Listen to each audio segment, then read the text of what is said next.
Hello everyone. તો આપણે RTO paper સોલ્યુશનમાં લાસ્ટ વિડીયોમાં ક્વેશ્ચન નંબર 103 જોયું હતું કે the following is the automatic clutch. Automatic clutch કયો છે? તો કે સેન્ટ્રીફ્યુગલ ક્લચ છે, એ ઓટોમેટિક ક્લચ છે અને એ એન્જિનની સ્પીડના આધારે એંગેજ અથવા ડિસએંગેજ થાય છે. તો ક્વેશ્ચન નંબર 104 જોઈએ તો if two objects are weighed in water. વોટરની અંદર બે ઓબ્જેક્ટ્સને વજન કરવામાં આવે છે. Both of them lose the same weight. બંને ઓબ્જેક્ટ છે એ સરખું જ વજન લૂઝ કરે છે, એટલે તેમના વજનમાં થયેલો ઘટાડો સરખો જ છે. Then the two object must have identical. તો પછી આ બંને ઓબ્જેક્ટમાં આઇડેન્ટિકલ શું હોવું જોઈએ? એટલે સરખું શું હોવું જોઈએ? સ્પેસિફિક ગ્રેવિટી સરખી હોવી જોઈએ, હવામાં વજન સરખું હોવું જોઈએ, વોલ્યુમ સરખું હોવું જોઈએ, ડેન્સિટી સરખી હોવી જોઈએ. તો ક્વેશ્ચનમાં જોઈએ તે મુજબ બે ઓબ્જેક્ટ લીધા છે. અહીં બંને ઓબ્જેક્ટને પાણીમાં ડૂબાડીને તેમનું વજન કરવામાં આવ્યું છે અને વજનમાં થયેલો ઘટાડો જો નોંધીએ તો સ્પ્રિંગ બેલેન્સ પર, તો એ બંનેમાં વજનમાં થયેલો ઘટાડો સરખો જ છે. તો આના વિશે થોડું ડિટેલ્સમાં જોઈએ તો લૂઝિંગ સેમ વેઇટ, બંને સરખું જ વેઇટ જે છે લૂઝ કરે છે. Buoyant force act upon it is same. Weight સરખું લૂઝ કરે છે મીન્સ કે આ જ્યારે પણ તમે ઓબ્જેક્ટને પાણીની અંદર ડૂબાડો ત્યારે આજુબાજુથી જે પણ ફોર્સ લાગે એને બોયન્ટ ફોર્સ અથવા આર્કિમિડીઝના પ્રિન્સિપલ મુજબ તેને પાણી દ્વારા લગાડાતો ફોર્સ એને કહેવાય બોયન્ટ ફોર્સ. તો બોયન્ટ ફોર્સ જે એની ઉપર લાગે છે એ સરખો જ છે. જો બોયન્ટ ફોર્સ સરખો હોય તો જ આ લૂઝ થયેલું વેઇટ સરખું હશે. હવે બોયન્ટ ફોર્સ કોને કહેવાય? તો buoyant force is depend upon the weight of liquid displaced. જે પણ પાણી જેટલું પણ વોલ્યુમ ઓફ વોટર, જેટલું પણ વોલ્યુમ ઓફ વોટર ડિસ્પ્લેસ થયું અને એ આટલા વોલ્યુમ ઓફ વોટરનું જે પણ વેઇટ હશે, શું વેઇટ હશે? આ જે વોલ્યુમ ઓફ વોટર ડિસ્પ્લેસ થયું તેનું જેટલું પણ વજન હોય તેટલા જ વજનનો બોયન્ટ ફોર્સ લાગે. BOYNT બોયન્ટ ફોર્સ લાગે. તો હવે એને ડૂબાડેલા તો પાણીમાં જ છે. પાણી એની પ્રોપર્ટીઝ સેમ જ હોય છે. તો બંને કેસમાં equal volume of both objects, buoyant force same છે એવું તમને ક્વેશ્ચનમાં કીધેલું છે. તો પછી એ ઓબ્જેક્ટ છે તેનું વોલ્યુમ જે છે એ ઇક્વલ હોવું જોઈએ. બરાબર. તો આન્સરમાં ઇક્વલ વોલ્યુમ એવું આવવું જોઈએ, પરંતુ અહીં આન્સરમાં આપણને ઓફિશિયલ આન્સર કીમાં એ લોકો સ્પેસિફિક ગ્રેવિટી આન્સર આપ્યો છે. તો મેં આના વિશે થોડી રિસર્ચ કરી નેટ ઉપર. તો તેમાં કોરામાં એક આન્સર આપેલો છે, two objects losing the same weight when immersed in a water must have the same. When the object is placed in water. જ્યારે પણ પાણીમાં આપણે ઓબ્જેક્ટને મૂકીએ છીએ તો એ સરખું જ વેઇટ લૂઝ કરે છે. અને એ વેઇટ કેટલું હશે કે જેટલું વોટર ડિસ્પ્લેસ થયું વોલ્યુમવાળું, જેટલું વોલ્યુમનું વોટર ડિસ્પ્લેસ થયું એના વેઇટ જેટલું હશે. એ both object undergo the same loss of weight. જો બંને ઓબ્જેક્ટ સરખું જ લોસ ઇન વેઇટ ફીલ કરે, મીન્સ કે વજનમાં જે ઘટાડો થાય એ બંને ઓબ્જેક્ટમાં સેમ જ હોય, તો એનો મતલબ એમ જ થાય કે બંને સેમ ક્વોન્ટિટીનું વોટર ડિસ્પ્લેસ કરે છે. કેટલું? સેમ ક્વોન્ટિટીનું વોટર ડિસ્પ્લેસ કરે છે. અને એનો મતલબ એમ જ થાય કે both object have same volume. Both object have same volume. તો અહીંથી મેં કન્ફર્મ કર્યું કે વોલ્યુમ સેમ હોય તો તે જ આન્સર સાચો હોઈ શકે, પરંતુ અહીં સ્પેસિફિક ગ્રેવિટી આન્સર સાચો આપ્યો છે. વાંધો નહીં, આપણે આગળ વધીએ. Question number 105. The process in which the molecules of the compound become large is known as. 11th 12thમાં કેમેસ્ટ્રીમાં તમને આવતું હતું કે જે મોલેક્યુલ્સ એકબીજા સાથે જોડાઈને જે બનાવે તેને સંઘનન અને વિઘનન પ્રક્રિયા કહેવામાં આવે, એટલે કે પોલિમરાઇઝેશન પ્રોસેસ. તો અહીં પણ આન્સરમાં આવશે polymerization process. If the speed of the centrifugal pump is doubled. જો સેન્ટ્રીફ્યુગલ પંપની સ્પીડ જે છે તેને ડબલ કરી દેવામાં આવે તો તેનું હેડ બીકમ્સ 4 times. એનું જે હેડ છે એ 4 ગણું વધી જશે. તો આ કેવી રીતના કેલ્ક્યુલેટ થાય? તો પંપના મોડલ લોસ છે. મોડલ લોસ ઓફ પંપ જોઈએ તો √H/dn આ મોડલ માટેનું છે અને આ પ્રોટોટાઇપ માટેનું છે. તો √h/dn. તો આના પરથી તમે જોઈ શકો છો કે n varies √h, n varies h √h. તો આના પરથી લખી શકો n2/n1 is equal two √h2/h1. હવે n2/n1 એટલે કે n2 જે સ્પીડ છે એ સેકન્ડ ટાઈમની સ્પીડ જે છે એ 2 ગણી કરી દેવામાં આવી. n1 સ્પીડને 1 રાખવામાં આવી તો 2નો વર્ગ થશે, અને h2/h1 તો h2 is equal two 4h1 થશે. મીન્સ કે તમારું જે હેડ છે એ હેડ 4 ગણું વધી જશે. તો હેડ બીકમ 4 ટાઈમ્સ. અહીંયા મોડલ સ્લો યાદ રાખવો પડે તો જ આ ક્વેશ્ચન સોલ્વ થાય. Question number 107. If the laminated leaf spring the various strips are made of different length. Laminated spring તો તમે જોઈ જશે, જે ટ્રકમાં ને એમાં જે સ્પ્રિંગ હોય તે લેમિનેટેડ સ્પ્રિંગ હોય. આ જે બધી જે લીફ સ્પ્રિંગની આ જે લીફ છે તે બધાની લેન્થ અલગ અલગ હોય છે. તો શાના માટે? તેનું રીઝન શું? જો ઇક્વલ ડિસ્ટ્રીબ્યુશન ઓફ સ્ટ્રેસ માટે. શાના માટે એ લેન્થ અલગ અલગ રાખવામાં આવે? તો કે ઇક્વલ ડિસ્ટ્રીબ્યુશન ઓફ સ્ટ્રેસ, સ્ટ્રેસનું જે ડિસ્ટ્રીબ્યુશન છે તેને ઇક્વલ કરવા માટે અલગ અલગ લેન્થની જે લીફ છે એ રાખવામાં આવે છે. Question number 108. Rockwell number refer to the materials. મટીરિયલ્સની કઈ પ્રોપર્ટી માટે રોકવેલ નંબર રિફર કરવામાં આવે? તો કે હાર્ડનેસ માટે. થોડી વધારે ડિટેલ્સમાં જોઈએ તો રોકવેલ નંબર બી હોય છે, બ્રિનેલ્સ નંબર બી હોય છે, વિકર અને નૂબ ટેસ્ટ આ પણ હોય છે. હાર્ડનેસ મેઝર કરવા માટેના આ બધા ટેસ્ટ છે. રોકવેલનો જે ટેસ્ટ છે એટલે 1 to 100 હાર્ડનેસ નંબર હોય ત્યાં સુધી કરવામાં આવે છે. અને રોકવેલમાં બોલ અથવા બ્રેલ વાપરવામાં આવે છે. બોલ આ ટાઈપનો બોલ હોય છે, 10 mm નો એક બોલ હોય છે. તેને આની અંદર કોઈપણ મટીરિયલ્સની અંદર એમ ઘુસાડવામાં આવે તો અહીં આવો ખાંચો જેવો પડી જાય તો તેના આધારે હાર્ડનેસ નક્કી કરવામાં આવે. આ જે છે એ બ્રેલ છે, BRALE. તો રોકવેલની અંદર બોલ અથવા બ્રેલનો યુઝ કરવામાં આવે છે હાર્ડનેસ નક્કી કરવા માટે, જ્યારે બ્રિનેલની અંદર 10 mm નો બોલ જ વાપરવામાં આવે છે, બ્રેલનો ઉપયોગ કરવામાં આવતો નથી. અને 1 to 450 હાર્ડનેસ નંબર સુધી બ્રેલ હાર્ડનેસ ટેસ્ટ કરવામાં આવે છે. વિકર અને નૂબ ટેસ્ટની અંદર ડાયમંડ આઇડેન્ટિટેટરનો ઉપયોગ થાય છે. આ એક્ઝામમાં પૂછાય છે કે વિકર ટેસ્ટની અંદર કયા પ્રકારના આઇડેન્ટિટેટરનો ઉપયોગ થાય છે? તો કે ડાયમંડ પોઈન્ટ અથવા ડાયમંડ પિરામિડ આઇડેન્ટિટેટરનો ઉપયોગ થાય છે. Question number 109. Engine misfiring is likely to result from. એન્જિનમાં જે મિસફાયર થાય છે તે શાના કારણે થાય છે? તો જો સ્પાર્ક પ્લગની ગેપ ટુ વાઇડ હોય એટલે બહુ જ પહોળી હોય. સ્પાર્ક પ્લગની ગેપ તમે જોઈ જશે જનરલી આ રીતનું હોય છે. સ્પાર્ક પ્લગ અહીં નીચે આખું આ સ્પાર્ક પ્લગ હોય છે. આ એક ઇલેક્ટ્રોડ હોય છે, આ એક ઇલેક્ટ્રોડ હોય છે. તો આ જે સ્પાર્ક પ્લગની ગેપ છે એ વધી જાય તો અહીંથી સ્પાર્ક થવાનું બંધ થઈ જાય, અને આ સ્પાર્ક નહીં થાય એટલે મિસફાયરિંગ થાય. મિસફાયરિંગ મીન્સ કે જે ફાયર થવું જોઈએ, આજે એન્જિનની અંદર જે ફાયર થવું જોઈએ એ ફાયર નહીં થાય. અને ફાયર નહીં થાય એટલે કે અહીં જે પેટ્રોલ અને એરનું જે મિક્સચર છે તે એક્ઝોસ્ટ વાલ્વમાંથી એમ જ જતું રહે બહાર, તો તેને કહેવાય મિસફાયરિંગ. ફાયરિંગ મિસ થઈ ગયું એમ. ક્વેશ્ચન નંબર 110 જોઈએ તો with the continuous uses of the spark plug. Spark પ્લગનું આપણે કન્ટિન્યુઅસ યુઝ કરીએ તો સ્પાર્ક પ્લગ ગેપ સાઇઝ, તો સ્પાર્ક પ્લગની ગેપને શું થશે? તો વધી જશે. કન્ટિન્યુઅસ યુઝ કર્યા કરીએ તો સ્પાર્ક પ્લગની ગેપ વધી જશે. Question number 111. The body which absorb all the radiation falling on it. Body એવી બોડી કે જે દરેક રેડિયેશન એના પર પડે છે એ બધાને એબ્સોર્બ કરી લે છે, તો તેને ઓલવેઝ બ્લેક બોડી જ કહેવાય. બ્લેક બોડી માટે alpha is equal to 1. Alpha એટલે કે એબ્સોર્પ્ટિવિટી ઇઝ ઇક્વલ ટુ 1. એબ્સોર્પ્ટિવિટી એટલે કે એ બોડીની ઉપર જે પણ રેડિયેશન આવશે એ બધા જ એબ્સોર્બ થઈ જશે, કંઈ પણ બહાર નહીં જશે. એક આ રેડિયેશનનો લો છે, તમે જાણતા જ હશો. Alpha plus rho plus tau is equal to 1. Alpha એટલે એબ્સોર્પ્ટિવિટી, રો એટલે રિફ્લેક્ટિવિટી અને ટાવ એટલે ટ્રાન્સમિસિવિટી. અને આ બધાનો સરવાળો કરે તો 1 થાય. વ્હાઇટ બોડી માટે શું હોય છે? વ્હાઇટ બોડી માટે બધું જ રિફ્લેક્ટ થઈ જાય, એટલે વ્હાઇટ બોડીની reflectivity rho is equal to 1, અને બાકીના બંને ટ્રાન્સમિસિવિટી અને એબ્સોર્પ્ટિવિટી 0 વ્હાઇટ બોડી માટે.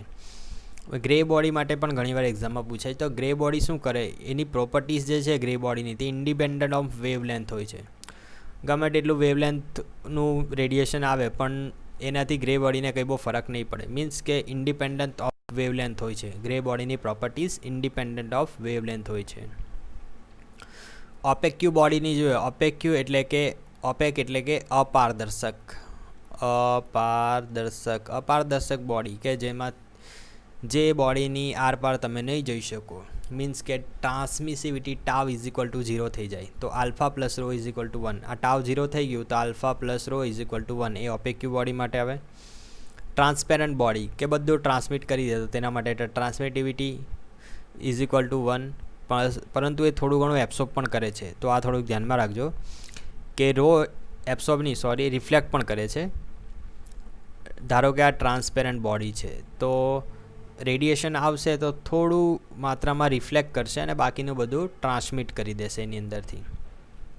તો rho plus tau is equal to 1 થશે ટ્રાન્સપરન્ટ બોડી માટે. ક્વેશ્ચન નંબર 112 જોઈએ તો in thermodynamics Carnot cycle is also called. થર્મોડાયનેમિક્સની અંદર કાર્નોટ સાયકલને બીજું પણ કયા નામથી કહેવામાં આવે તો કોન્સ્ટન્ટ હીટ સાયકલ. આ યાદ રાખજો કેમ કે જનરલી તમારા ભણવામાં આવ્યું નહીં હશે. કોન્સ્ટન્ટ હીટ સાયકલ પણ કહેવાય કાર્નોટ સાયકલને. હવે કોન્સ્ટન્ટ હીટ સાયકલ કેમ કહેવાય તો કાર્નોટ સાયકલનો તમે જ્યારે પણ અભ્યાસ કરો ત્યારે તમે કહેશો ત્યારે તમને જણાવવામાં આવશે સ્ટાર્ટિંગમાં કે આખું જે સિલિન્ડર છે એ આઇસોલેટેડ કરેલું હોય છે, પરંતુ અહીં જે સિલિન્ડરનું હેડ છે ત્યાં તમે એક ગરમ કરેલું બોડી અથવા કંઈ પણ અહીંથી હીટ આપવાનું ચાલુ કરશો અને જે હીટ આપવાનું ચાલુ કરશો તો આ જે સોર્સ જે છે ને તે ઇન્ફાઇનાઇટ સોર્સ હોય. મીન્સ કે એની જે હીટ અહીંથી ટ્રાન્સફર થશે એ કોન્સ્ટન્ટ હશે. બરાબર, કોન્સ્ટન્ટ હીટ અહીંથી અંદર ટ્રાન્સફર થશે અને જ્યારે પિસ્ટન ઇનસાઇડ આવશે ત્યારે કોન્સ્ટન્ટ હીટ બહાર આવશે. એ માટે એને કોન્સ્ટન્ટ હીટ સાયકલ પણ કહેવાય છે. Question number 113 oilless bearing refer to. એવી બેરિંગ છે કે જેની અંદર તમારે ઓઇલિંગ કરવાની જરૂર પડતી નથી તો એ બેરિંગને સેલ્ફ લુબ્રિકેટિંગ બેરિંગ કહેવાય. આ બેરિંગ કેવી રીતના બનાવવામાં આવે તો આ બેરિંગનું જે આઉટર અને ઇનર કેસિંગ હોય છે આઉટર અને ઇનર કેસિંગની અંદર શું કરવામાં આવે ગ્રેફાઇટ એમ્બેડ કરી દેવાના આવે. જ્યારે સિન્ટરિંગની પ્રોસેસ થાય અથવા જ્યારે પણ બેરિંગના આઉટર ઇનર કેસિંગ બનાવવામાં આવે ત્યારે તેની અંદર ગ્રેફાઇટ નાખી દેવામાં આવે. ગ્રેફાઇટ તો તમને ખબર જ છે. ગ્રેફાઇટ એટલે કે તમે જે પેન્સિલની અંદર વચ્ચેની જે બ્લેક પટ્ટી આવે, પેન્સિલ જ્યારે છોલો ત્યારે જે બ્લેક કલરથી લખો ને એ પેન્સિલનું વચ્ચેનું તેને ગ્રેફાઇટ કહેવાય. ગ્રેફાઇટ એટલું બધું લીસું હોય તમે એને પોતાની આંગળી પર એમ ભૂકો કરીને લેજો તમને ખબર પડી જશે એ બહુ લીસું હોય છે. તો એ ગ્રેફાઇટની સેલ્ફ લુબ્રિકેટિંગ પ્રોપર્ટીઝ છે અને એ પ્રોપર્ટીઝને સેલ્ફ લુબ્રિકેટિંગ બેરિંગની અંદર યુઝ કરવામાં આવે છે. Gantt chart is used for production schedule. આ તો ડાયરેક્ટ યાદ જ રાખી લેજો કેમ કે ઘણીવાર પૂછાય છે આ ક્વેશ્ચન. ગાન્ટ ચાર્ટ શાના માટે યુઝ થાય છે તો તમારું જે કોઈ પણ પ્રોડક્શન છે એ પ્રોડક્શનનું શિડ્યુલિંગ કરવાનું હોય તો તેના માટે ગાન્ટ ચાર્ટ વપરાય છે. Question number 115 the alloy of copper and zinc is called. Copper એટલે Cu અને Zn એટલે ઝિંક. તો આના માટે તો તમારે બ્રાઝિલ યાદ રાખી લેવાનું. બ્રાઝિલ, બરાબર. તો બ્રાઝિલની અંદર બ્રા એટલે બ્રાસ અને આ ઝીલનો ઝેડ લઈ લેવાનો. ઝેડ એટલે ઝિંક.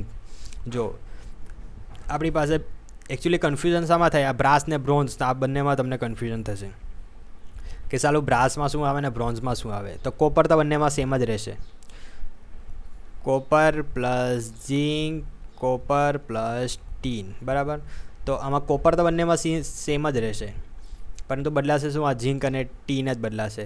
તો એટલું યાદ રાખવાનું, બ્રાઝિલ યાદ રાખવાનું. બ્રાઝિલ તો યાદ જ હશે તમને. તો તેમાં BRA એટલે BRASS તો અહીં બ્રાસ આવી જાય. આ ઝેડ એટલે આયરો, જ્યાં પણ ઝેડ હોય ત્યાં બ્રાસ આવે. BRA પરથી BRASS આવી જાય. અને બીજું તો તમને યાદ જ હશે કે બ્રાસ હોય તો બીજું બ્રોન્ઝ આવે, બરાબર. તો આવી રીતના યાદ રાખવાનું આવી બધી વસ્તુઓ, તો તમને પરીક્ષામાં કન્ફ્યુઝન નહીં થાય. બાકી ઓલવેઝ કન્ફ્યુઝન થશે જ પરીક્ષામાં કે સાલું બ્રાસ હતું કે બ્રોન્ઝ હતું. પછી ક્વેશ્ચન નંબર 116 જોઈએ તો twisting couple in the shaft introduced in it.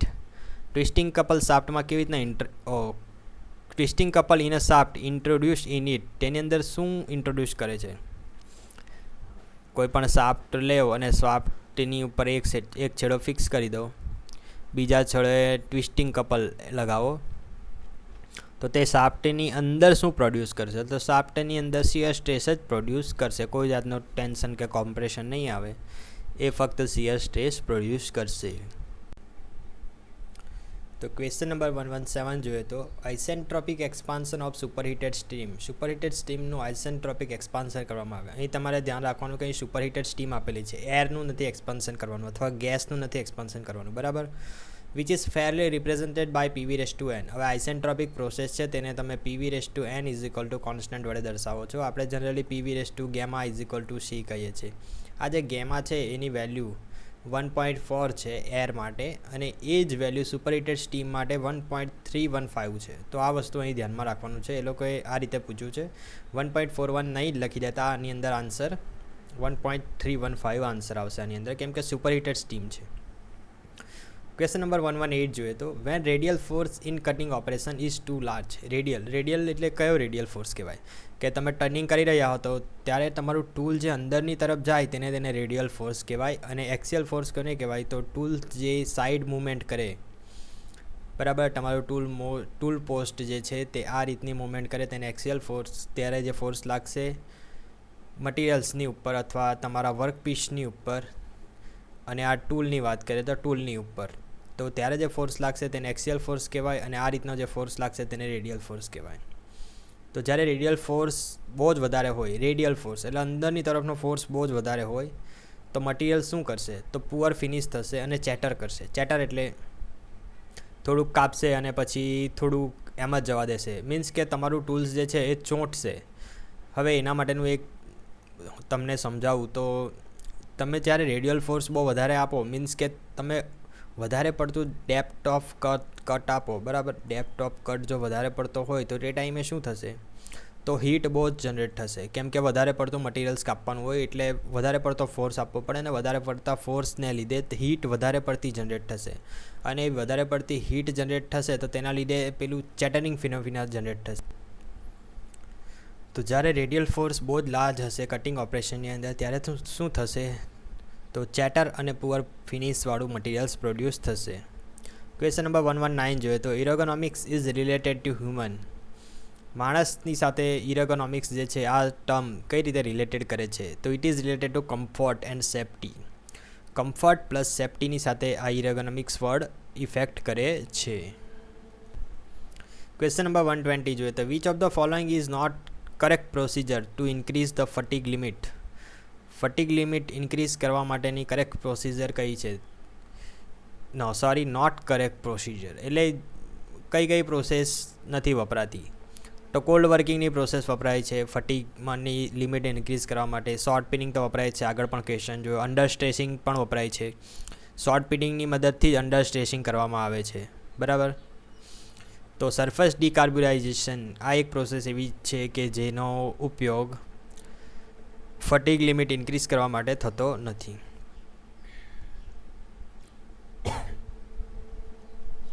Question number 121 જોઈએ તો CFP in the dry compression as compare to wet compression.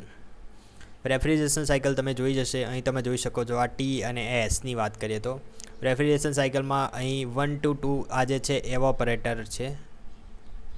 એવોપરેટરમાં જે પ્રોસેસ થાય છે તે દર્શાવેલી છે. આ પ્રોસેસ કમ્પ્રેશન પ્રોસેસ દર્શાવેલી છે. આ જે છે એ કન્ડેન્સર પ્રોસેસ દર્શાવેલી છે, CONDENSER. આ જે પ્રોસેસ છે એક્સપાન્શન પ્રોસેસ દર્શાવેલી છે. મેં તમને આગળ કીધું તેમ ક્લોકવાઇઝ સાયકલ હોય તો પાવર પ્રોડ્યુસિંગ, પરંતુ આ જે સાયકલ છે એ એન્ટી ક્લોકવાઇઝ છે એટલે આ પાવર કન્ઝ્યુમિંગ સાયકલ છે, બરાબર. તો COP ઇન ડ્રાય કોમ્પ્રેશન.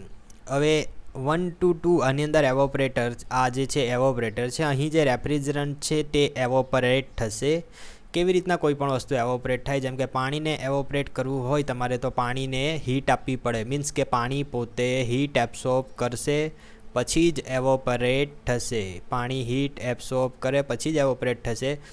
તો અહીં રેફ્રિજરન્ટ છે, રેફ્રિજરન્ટ અહીં એવોપરેટરમાં એવોપરેટ થશે, પરંતુ એવોપરેટ થાય ક્યારે? કે જ્યારે એ પોતે હીટ ઇનપુટ લેશે. જ્યારે પણ રેફ્રિજરન્ટ હીટ ઇનપુટ લેશે મીન્સ કે આ જે જગ્યા હશે એ જગ્યા ઠંડી થશે.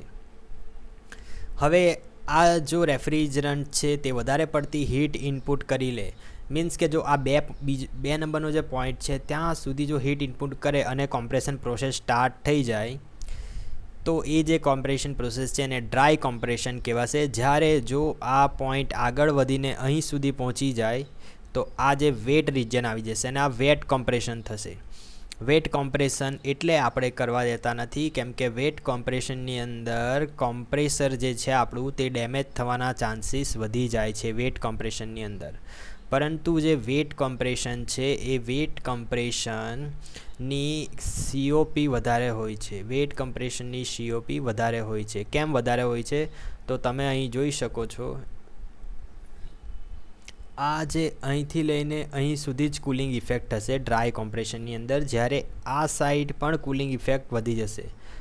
આ જુઓ, આ આખી કુલિંગ ઇફેક્ટ છે અને જ્યારે વેટ કોમ્પ્રેશનની અંદર આ પણ કુલિંગ ઇફેક્ટ વધી જશે. અહીં તમને બતાવું તો આથી અહીં સુધી આખી આ કુલિંગ ઇફેક્ટ વધી જશે વેટ કોમ્પ્રેશનની અંદર.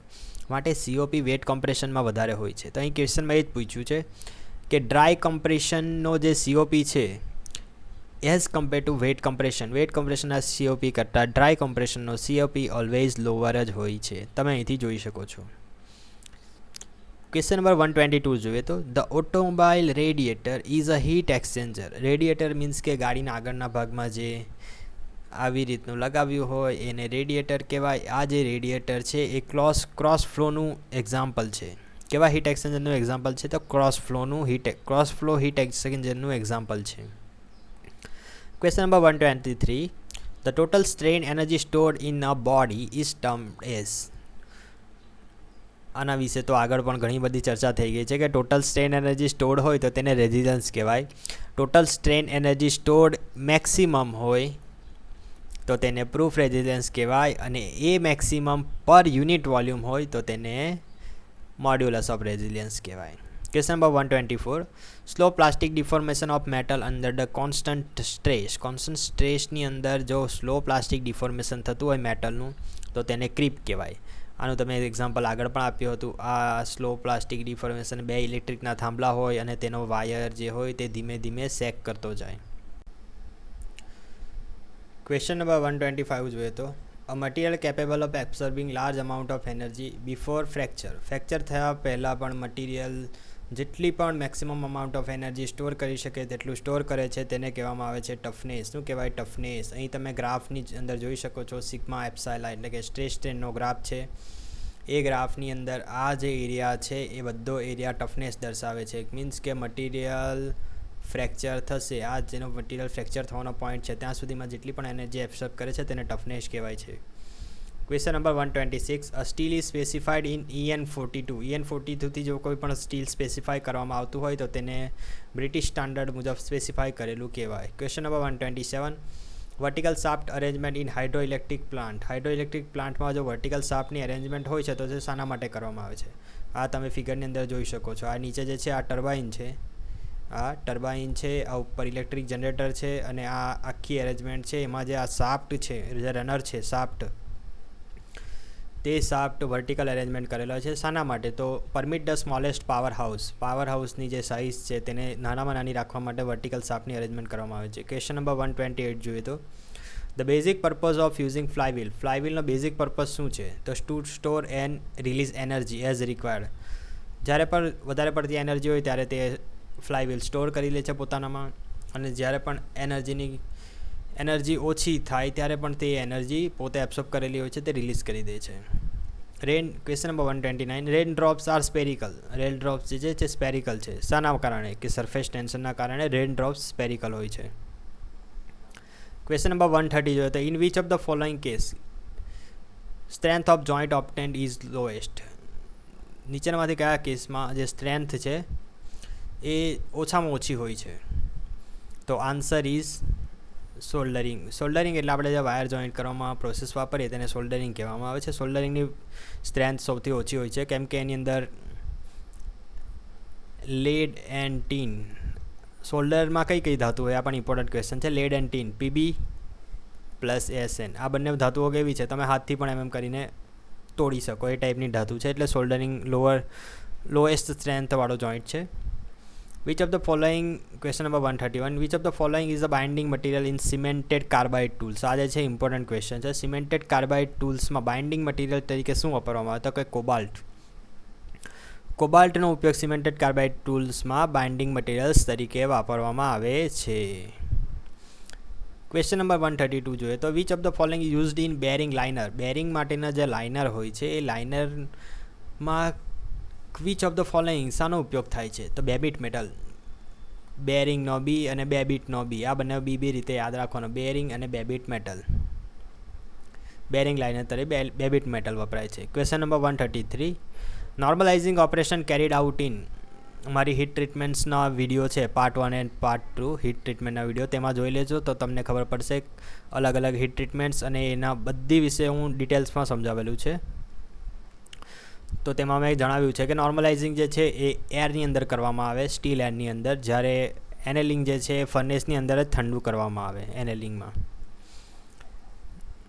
Question number 134 least shrinkage allowance provided in the case of following. કયા કેસમાં એકદમ ઓછામાં ઓછું શ્રિંકેજ એલાઉન્સ પ્રોવાઈડ કરવામાં આવે છે તો આ થોડો યાદ રાખવાનો ક્વેશ્ચન છે. બ્રાસની અંદર લોહામાં ઓછામાં ઓછું શ્રિંકેજ એલાઉન્સ પ્રોવાઈડ કરવામાં આવે છે.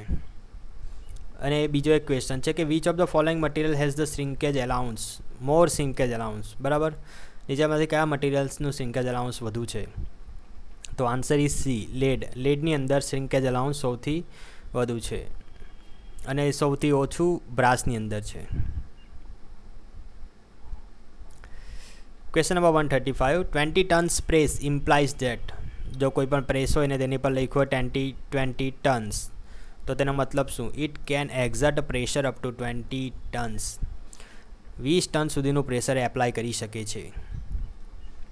Question number 136 cutting and forming operation can be done in the single operation. Cutting અને ફોર્મિંગ ઓપરેશન છે તે નીચેનામાંથી કયામાં એક જ ઓપરેશનની અંદર કરી શકાય છે, સિંગલ ઓપરેશનની? તો કે કોમ્બિનેશન ડાય. કોમ્બિનેશન ડાય જે છે તે કોમ્બિનેશન ડાયની અંદર આપણે એક જ ઓપરેશનમાં કટિંગ અને જે બેન્ડિંગ ઓપરેશન છે તે કરી શકીએ છીએ. કોમ્બિનેશન ડાયની અંદર જોઈએ તો cutting operation may include blanking, piercing, trimming, cut off are combine. આ બધું જ કમ્બાઇન કરેલું હોય અને નોન કટિંગ ઓપરેશન પણ કમ્બાઇન કરેલા હોય. બેન્ડિંગ, એક્સટ્રુડિંગ, એમ્બોસિંગ અને ફોર્મિંગ. તો કોમ્બિનેશન એટલે કમ્બાઇન્ડ, આ યાદ રાખવાનું. કોમ્બિનેશન ડાય એટલે કમ્બાઇન ડાય કે જેની અંદર બધા જ ઓપરેશન કમ્બાઇન કરેલા હોય. પહેલાં કટિંગ પણ થઈ જાય, પછી બેન્ડિંગ જે પણ હોય તે પણ થઈ જાય. બીજી એક ડાય આવે છે કમ્પાઉન્ડ ડાય. તો કમ્પાઉન્ડ ડાય કે ટાઈપની હોય છે કે કમ્પાઉન્ડ ડાયમાં એક જ સ્ટ્રોક હોય, એક જ સ્ટ્રોકની અંદર તમારું વોશર જનરેટ થઈ જાય. વોશર એટલે વોશર તો તમે જોયું હશે, આ જે છે વોશર છે, વોશર આ ટાઈપનું હોય છે. બરાબર, હવે વોશર તમારે બનાવવું હોય તો જનરલી પહેલાં અંદરનો હોલ પાડવો પડે. આ એક ચોરસ પ્લેટ છે તેની અંદરથી આ વોશર બનાવવું હોય તો પહેલાં અંદરનો હોલ પાડવો પડે. પછી આ જે પ્રોસેસ છે થોડીક આગળ વધે અને પછી બ્લેન્કિંગ ઓપરેશન કરવામાં આવે. પહેલાં હોલ માટે હોલ પાડવામાં આવે અને પછીનું જે ઓપરેશન છે તે બ્લેન્કિંગ ઓપરેશન કરવામાં આવે. પરંતુ આ જે બ્લેન્કિંગ અને પાયર્સિંગનું જે ઓપરેશન છે, હોલ બનાવવા માટે પાયર્સિંગ ઓપરેશન વપરાય ને આ જે વોશર માટેની પ્લેટ કાઢવા માટે બ્લેન્કિંગ ઓપરેશન વપરાય. આ બંને પ્રોસેસ એક જ સ્ટ્રોકમાં કરવું હોય તો તેના માટે કમ્પાઉન્ડ ડાય આવે. કમ્પાઉન્ડમાં બ્લેન્કિંગ અને પાયર્સિંગ એકમાં જ થઈ જાય છે. તો બરાબર, કટિંગ અને forming operation can be done in a single operation in combination die. Combination ડાયની અંદર એક જ ઓપરેશનમાં કટિંગ અને ફોર્મિંગ ઓપરેશન થઈ જાય છે. ક્વેશ્ચન નંબર 137 જોઈએ તો અપસેટિંગ ઓર કોલ્ડ હેડિંગ. અપસેટિંગ ઓર કોલ્ડ હેડિંગ. પહેલાં તો અપસેટિંગ કોને કહેવાય એ જોઈ લઈએ. તો અહીં તમે ફિગરમાં જોઈ શકો છો, એ નીચે એક સપોર્ટ હોય છે. સપોર્ટની ઉપર આ રીતે એક ગોળ ચોસલો મૂકેલો હોય છે અને ઉપરનું જે હેડ છે તે અપ એન્ડ ડાઉન થાય છે. તો હવે શું કરવામાં આવે, આ જે ચોસલો મૂકેલો હોય છે તેને ધીમે ધીમે હેમરિંગ કરવામાં આવે. હેમરિંગ કરવાથી શું થઈ જશે? બલ્જિંગ થઈ જશે. મીન્સ કે એનો ડાયા વધી જશે, ડાયા વધશે અને લેન્થ ઘટશે. તો આ જે પ્રોસેસ છે તેને અપસેટિંગ કહેવાય. ઘણી બધી વાર આ જે અપસેટિંગ પ્રોસેસ છે તે, ધારો કે આ બોલ્ટ છે, હવે આ બોલ્ટને ઉપરથી તમે માર્યા કરશો ને તો આ બોલ્ટનું આ રીતનો હેડ બની જશે. તો હેડ બનાવવા માટે પણ ઓફસેટિંગ પ્રોસેસ વપરાય, એટલે એ જે પ્રોસેસ છે એને કોલ્ડ હેડિંગ પ્રોસેસ પણ કહેવામાં આવે છે, બરાબર. એટલે offsetting or cold heading is a forging process, અને આ જે પ્રોસેસ છે ફોર્જિંગ પ્રોસેસ. ફોર્જિંગ પ્રોસેસ એટલે હથોડાવાળી પ્રોસેસ, જેમાં ટીપીને અથવા હથોડા મારીને કશું કામ કરવામાં આવે તે બધી પ્રોસેસને ફોર્જિંગ પ્રોસેસ કહેવાય. Question number 138. No lubricant is required when cutting threads in brass અથવા કાસ્ટ આયર્નની અંદર જો તમે થ્રેડ કટિંગ કરતા હોય ત્યારે કોઈપણ જાતના લુબ્રિકેશનની જરૂર પડતી નથી. થ્રેડ કટિંગ માટેના ઓપરેશનમાં જો બ્રાસ અથવા કાસ્ટ આયર્ન મટીરિયલ્સની ઉપર થ્રેડ કટિંગ કરવાનું હોય તો કોઈપણ જાતનું લુબ્રિકેટનની જરૂર પડતી નથી. ક્વેશ્ચન નંબર 139 જોઈએ તો transformer steel the element which provide required property. Transformer સ્ટીલની અંદર કયું એવું એલિમેન્ટ્સ નાખવામાં આવે કે જે ટ્રાન્સફોર્મર સ્ટીલની જે મેગ્નેટિક પ્રોપર્ટી છે તે આપણને મેળવી આપે? તો સિલિકોન મટીરિયલ્સ ઉમેરવામાં આવે છે ટ્રાન્સફોર્મર સ્ટીલની અંદર. Question number 140. Self ignition temperature of ડીઝલનું સેલ્ફ ઇગ્નિશન ટેમ્પરેચર છે as compare to petrol is lower. ડીઝલનું જે સેલ્ફ ઇગ્નિશન ટેમ્પરેચર છે એ પેટ્રોલ કરતાં પણ લોઅર છે. અહીં તમે કોઠાની અંદર જોઈ શકો છો પેટ્રોલનું જે સેલ્ફ ઇગ્નિશન ટેમ્પરેચર છે 246 ડિગ્રી સેન્ટીગ્રેડ છે, જ્યારે ડીઝલનું છે એ 210 ડિગ્રી સેન્ટીગ્રેડ જ છે. Question number 141. Which of the following effect is more dangerous for ship. માટેની કઈ ઇફેક્ટ સૌથી વધારે ડેન્જરસ છે? આન્સરની અંદર પિચિંગ આન્સર આપ્યો છે, પરંતુ એકચ્યુઅલી પિચિંગ આન્સર સાચો નથી. Rolling is very much dangerous. ધારો કે આ બોટ છે, આ બોટને તમે સાઈડ વ્યૂ જોઈ રહ્યા છો, બરાબર. આ બોટનો સાઈડ વ્યૂ તમે જોઈ રહ્યા છો. હવે પિચિંગ કોને કહેવાય, રોલિંગ કેને કહેવાય? તો આ બોટ સાઇડવેઝ જો ઉપર નીચે થશે, બરાબર, મીન્સ કે આ રીતે ઉપર નીચે થશે સાઇડવેઝ, તો તેને કહેવામાં આવે રોલિંગ. અને જો આ રીતે ઉપર નીચે થશે, મીન્સ જે આગળનો છેડો છે ઉપર જશે, પાછળનો છેડો નીચે જશે, પાછળનો છેડો ઉપર આવશે, આગળનો છેડો નીચે જશે, તો એને કહેવાય pitching. PITCHING, pitching.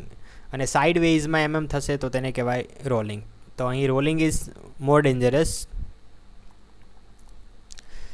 Question number 142. A coil is cut into 2 halves. Coil જે છે તેને, ધારો કે આ કોઇલ છે તેને બે અડધા ભાગમાં વેચી દેવામાં આવે. તો જો પહેલાં કોઇલની સ્ટીપનેસ K હોય તો તેને બે ભાગમાં વેચી દે તો બંને ભાગમાં એક સ્ટીપનેસ વધી જાય. આ તો સિમ્પલી યાદ જ રાખી લેવાનું કે તમે એને હાફમાં કરો તો 2K થઈ જાય બંનેની. ઘણી વાર પૂછાય છે આ question. Question number 143. Swaying couple results due to. Swaying couple જે છે એ જનરેટ થાય છે શાના કારણે? તો પ્રાઇમરી ડિસ્ટર્બિંગ ફોર્સના કારણે. સ્વેઇંગ કપલ જે જનરેટ થાય છે એ પ્રાઇમરી ડિસ્ટર્બિંગ ફોર્સના કારણે સ્વેઇંગ કપલ જનરેટ થાય છે. ક્વેશ્ચન નંબર 144 જોઈએ તો testing of material for endurance strength. મટીરિયલનું જે ટેસ્ટિંગ કરવામાં આવે છે એન્ડ્યોરન્સ સ્ટ્રેન્થ માટેનું, it is subjected to. Endurance strength એટલે ફ્લક્ચ્યુએટિંગ લોડ. ફ્લક્ચ્યુએટિંગ લોડ માટેનું એક આવું એપરેટેસ હોય છે. એપરેટેસમાં શું હોય? એક બાજુ મોટર લગાવેલી હોય, વચ્ચે શાફ્ટ હોય, શાફ્ટની ઉપર મિડલ્સમાં એક લોડ લગાવેલો હોય અને આ મોટર્સને અમુક RPM સુધી ફેરવવામાં આવે અને જેટલી સાયકલ થાય ત્યારે જો શાફ્ટ તૂટી જાય તો તેની એન્ડ્યોરન્સ સ્ટ્રેન્થ કહેવાય. બહુ ડિટેલ્સમાં નહીં જઈએ તો in testing of materials endurance strength is subjected to fluctuating load અથવા કે completely reverse load. Completely reverse load એટલે કઈ ટાઈપનો લોડ? ધારો કે આ જે લોડ છે એ કમ્પ્લીટલી રિવર્સ મીન્સ સ્ટાર્ટિંગમાં એકદમ હાઈ થશે, પછી ફરી 0 થશે, પછી નેગેટિવમાં જશે, મીન્સ કે બીજી સાઈડનો એકદમ મેક્સિમમ લોડ આવશે, પછી ફરી 0 થશે, પછી ઉપર મેક્સિમમ થશે, પછી મિનિમમ પણ એટલો જ થશે. આ રીતનો જે લોડ છે ને એ કમ્પ્લીટલી રિવર્સ લોડ કહેવાય. તો testing of material for endurance strength is completely reverse load. Question number 145. At a node of the શાફ્ટના નોડ પર વાઇબ્રેશન કેટલા હોય? 0 હોય. જ્યાં પણ નોડ હોય ત્યાં વાઇબ્રેશન 0 જ હોય છે. The rate of decay of oscillation. Rate of decay of oscillation તમારે જોવું હોય તો આ ફિગરની અંદર તમે જોઈ શકો છો. સ્ટાર્ટિંગમાં એકદમ હાઈ હતું, પછી ધીમે ધીમે ઘટતું જાય એટલે રેટ ઓફ ડિકાય એટલે ઘટવું, નાશ પામવું. રેટ ઓફ ડિકાય ઓફ ઓસિલેશનને શું કહેવાય? તો તેને કહેવાય લોગેરિધમિક ડિક્રીમેન્ટ કહેવાય. લોગેરિધમિક ડિક્રીમેન્ટ માટેના એક્ઝામ્પલ્સ ઘણીવાર પૂછાય છે. તો delta is equal to ln x1 by x2. x1 એટલે કે આ જે પ્રારંભિક હાઇટ છે તે, અને x2 એટલે જે સેકન્ડ નંબરની, મીન્સ કે આ બીજા ઓસિલેશનમાં કેટલો ઘટાડો થયો તે. તો delta logarithmic decrement delta is equal to ln x1 by x2. હવે લોગેરિધમિક ડિક્રીમેન્ટનું બીજું એક ડાયરેક્ટ સૂત્ર છે જે આપણને એક્ઝામમાં જનરલી પૂછાય. તો delta is equal to 2π zeta. Zeta જે છે એ ડેમ્પિંગ રેશિયો અથવા ડેમ્પિંગ ફેક્ટર કહેવાય છે. તો delta is equal to 2π zeta divided by √1 minus zeta square. વાઇબ્રેશનમાં આ એક ઇમ્પોર્ટન્ટ ફોર્મ્યુલાસ છે આ બધી, કેમ કે પૂછાય જ છે. Delta is equal to 2π zeta upon √1 minus zeta square, અને ડેમ્પિંગ રેશિયો અથવા ડેમ્પિંગ ફેક્ટર કહેવાય છે. જેટા ઇઝ ઇક્વલ ટુ જોઈએ તો જેટા એટલે ડેમ્પિંગ રેશિયો ડેમ્પિંગ ફેક્ટરને તમે કઈ રીતના ડિફાઇન કરી શકો? તો તેને C divided by C C. C શું છે? તો સી એટલે કે actual damping coefficient. Actual damping coefficient કહેવાય. સીને ડેમ્પિંગ કોફિશિયન્ટ કહેવાય. સીસીને ક્રિટિકલ ડેમ્પિંગ કોફિશિયન્ટ કહેવાય. તો સી ડિવાઇડેડ બાય સીસી એટલે જેટા, એને કહેવાય ડેમ્પિંગ રેશિયો. અને લોગેરિધમિક ડિક્રીમેન્ટ માટેનું સૂત્ર છે 2π જેટા √1 માઇનસ જેટા સ્ક્વેર. તો the rate of decay of ઓસિલેશનને શું કહેવાય? લોગેરિધમિક ડિક્રીમેન્ટ કહેવાય. Question number 147.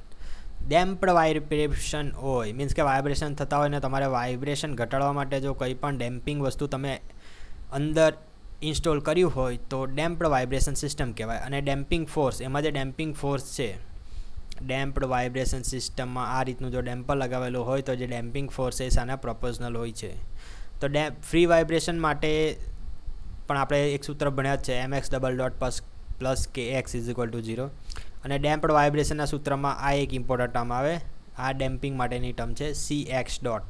એમાં જે x ડોટ છે એને કહેવાય વેલોસિટી. x ડોટને શું કહેવાય? વેલોસિટી. તો x dot is equal two dx/dt અને એને કહેવાય વેલોસિટી. અને આ જે છે એ ડેમ્પિંગ કોફિશિયન્ટ કહેવાય. અને ક્વેશ્ચનમાં આપણને પૂછ્યું છે કે ડેમ્પિંગ કોફિશિયન્ટ કોને પ્રોપોર્શનલ હોય? ડેમ્પિંગ ફોર્સ કોને પ્રોપોર્શનલ હોય? તો કે વેલોસિટીને પ્રોપોર્શનલ હોય છે. ક્વેશ્ચન નંબર 148 એ કેન્સલ કરેલો છે. ક્વેશ્ચન નંબર 149 જોઈએ તો the thickness of oil film at a surface of slip gauge. Slip ગેજની સરફેસ પર ઓઇલ ફિલ્મની થિકનેસ કેટલી હોય છે? કે તો 0.005 માઇક્રોન. કેટલી હોય? 0.005 માઇક્રોન. ક્વેશ્ચન નંબર 150 જોઈએ તો clinometer is a instrument concern with. Clinometer પહેલાં તો કેવો આવે તે જોઈ લે. આ રીતનું એક શું કહેવાય, લોખંડનો એક સળિયો જેવો હોય છે, તેની ઉપર આ પ્રોટેક્ટર લગાવેલો હોય છે અને વચ્ચેની બાજુએ આ રીતે કશું વસ્તુ લટકાવેલી હોય છે. મીન્સ કે આને તમે એમ કરીને આડું કરશો મીન્સ કે આ સરફેસનો એંગલ તમારે માપવો છો તો તેને પેરેલલમાં જો આ રીતનું ક્લિનોમીટર મૂકશો તો તમને આ જે બોબ છે, આ જે બોબ લટકાવેલો છે એ બોબ તમને અમુક એંગલ બતાવશે, અને એંગલ મેઝરમેન્ટ માટે ક્લિનોમીટર વપરાય છે. ક્વેશ્ચન નંબર 151 જોઈએ તો the material for the central electrode in spark plug. Spark પ્લગની અંદર જે સેન્ટ્રલ ઇલેક્ટ્રોડ હોય છે, આ બહારનો ઇલેક્ટ્રોડ છે અને સેન્ટ્રલ ઇલેક્ટ્રોડ છે, તેનો મટીરિયલ્સ કયું હોય છે? તો પ્લેટિનમ ટંગસ્ટન એલોય. કયું? Platinum tungsten alloy. TUNGSTN alloy. Platinum tungsten alloy હોય છે એની અંદર. ક્વેશ્ચન નંબર 152 જોઈએ તો the moisture in a refrigerant is removed by. રેફ્રિજરન્ટની અંદરનું મોઇસ્ચર, ધ્યાન રાખજો, રેફ્રિજરેટરની અંદર નહીં, રેફ્રિજરન્ટનું અંદરનું. હવે રેફ્રિજરેટરની અંદર જો તમે લખી દેશો તો અહીં ડાયરેક્ટ આન્સર ટીક કરશો કે એવોપરેટર જે છે એ રેફ્રિજરેટરની અંદરનું મોઇસ્ચર છે એ રિમૂવ કરે છે, પરંતુ અહીં ધ્યાન રાખજો રેફ્રિજરન્ટની વાત કરવામાં આવી છે. તો રેફ્રિજરન્ટના અંદરના મોઇસ્ચરને કાઢવા માટે ડ્રાયર્સ વપરાય. શું વપરાય? ડ્રાયર્સ. આ ક્વેશ્ચન તમે ઇઝીલી રોંગ કરીને આવી જાઓ, કેમ કે 152માં ક્વેશ્ચન છે, તમે થોડાક ઉતાવળમાં હો તો ભૂલ થઈ જાય. 153 જોઈએ તો which of the following meters is not associated with viscosity. Viscosity માપવા માટેના જે પણ મીટર્સ અવેલેબલ છે તેમાં કયું મીટર નીચેનામાંથી એસોસિએટેડ નથી? તો રેડવુડ વિસ્કોમીટર, સેબોલ્ટ વિસ્કોમીટર, એંગલર વિસ્કોમીટર, પરંતુ ઓરસાટ જે છે એ વિસ્કોમીટર નથી.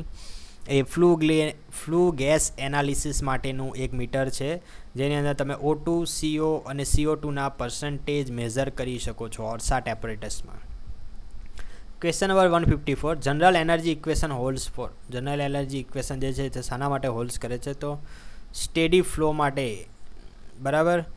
જ્યારે બીજું એક ઇક્વેશન છે કે નેવિયર સ્ટોક ઇક્વેશન છે એ અનસ્ટેડી ફ્લો માટે હોય છે. અનસ્ટેડી અને નોન યુનિફોર્મ.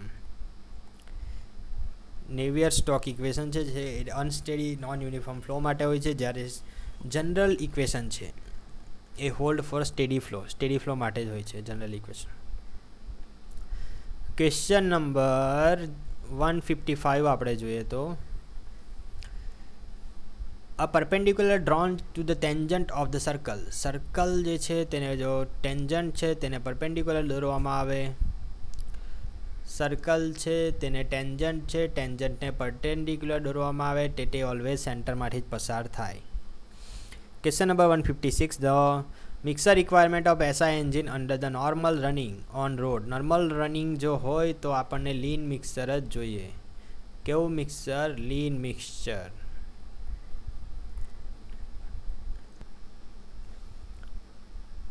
નોર્મલ રનિંગ માટે આપણને જનરલી લીન મિક્સરની જરૂર પડે છે. થોડું વધારે આપણે ડિટેલ્સમાં જોઈએ તો સ્ટોચોમેટ્રિક એર ફ્યુલ રેશિયો જે છે પેટ્રોલ માટે એ 15:1 છે. 15:1 છે. મીન્સ કે એર તમને 15 જોઈએ તો ફ્યુલ તમને 1 જ જોઈએ. બરાબર. આઇડલિંગ માટેનો એર ફ્યુલ રેશિયો છે. આઇડલિંગ મીન્સ કે તમે એન્જિન ચાલુ કર્યું અને ચાલુ જ રાખી મૂક્યું એમ જ વિધાઉટ એક્સેલરેશન આપ્યા વગર, તો રીચ મિક્સરની જરૂર પડે છે. રીચ મિક્સર માટે તમારે એર ઘટાડવી પડે. તો અહીં જોઈ લો, એર ઘટી ગઈ છે 12 થી 12.5, મીન્સ 15 કરતાં ઓછી એર છે. તો આને રીચ મિક્સર જોઈએ. શાના માટે? આઇડલિંગ માટે. ક્રુઝિંગની વાત કરીએ, ક્રુઝિંગ અથવા નોર્મલ રનિંગ મીન્સ કે અમુક પ્રમાણમાં એક્સિલેટર તમે દબાવ્યું છે અને 80ની સ્પીડ પર ગાડી જઈ રહી છે અને 80 પર જ ચાલ્યા કરતી છે, તો 16 to 60.5:1 રેશિયો જોઈએ. મીન્સ કે લીન મિક્સર જોઈએ તે ટાઈમે. અને એટલે જ કહેવામાં આવે કે જો તમે એક જ સ્પીડે ગાડી ચલાવ્યા કરો તો તમારી એવરેજ ઘણી વધારે આવશે, કેમ કે લીન મિક્સર વપરાય, તમારું જે ફ્યુલ છે ઓછું બળે. મેક્સિમમ પાવરની રેન્જ માટે 12 to 13:1. મીન્સ કે તમે જ્યારે પણ તમે સ્પીડમાં ગાડી ચલાવો છો, મીન્સ 60 થી 90 સુધીની સ્પીડ તમે એચીવ કરી રહ્યા છો, 60 પરથી 90 સુધી પહોંચી રહ્યા છો, તો એટ એ ટાઈમ તમે મેક્સિમમ પાવર આપવાની ટ્રાય કરશો. અને એ ટાઈમે તમારે 12 to 13:1 મીન્સ કે વધારે પ્રમાણમાં ફ્યુલ આપવું પડશે અને જે મિક્સર આવશે એ રીચ મિક્સર આવશે. ટ્રાન્ઝિયન્ટ ઓપરેશન અથવા સ્ટાર્ટિંગના ટાઈમે તમે જ્યારે ચોક આપો છો ત્યારે અલ્ટ્રા રીચ એટલે કે ultra high rich mixture supply કરવાનું હોય છે at a time.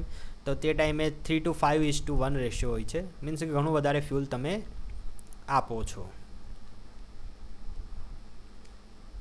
Thank you so much for watching this video. Please like, share and subscribe my channel Sinhal's Academy and press the bell icon for more updates.